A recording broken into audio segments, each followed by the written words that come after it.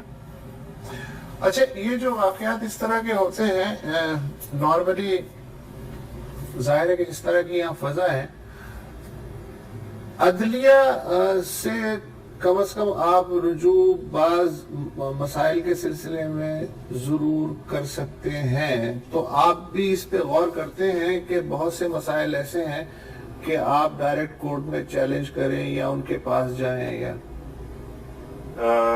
ہمارا تو اللہ تعالیٰ کی عدالت میں کیس ہے, وہیں پہ معاملات ہیں. یہ عبادت گاہ والا جو معاملہ ہے دلمیال کی دارالذکر کا یہ بھی فی الحال کورٹ میں. اچھا ٹھیک ہے.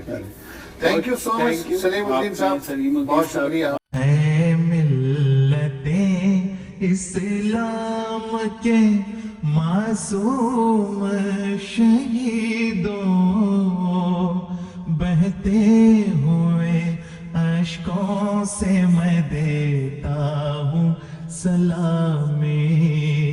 اے ملت اسلام کے معصوم شہیدوں, بہتے ہوئے اشکوں سے میں دیتا ہوں سلامی.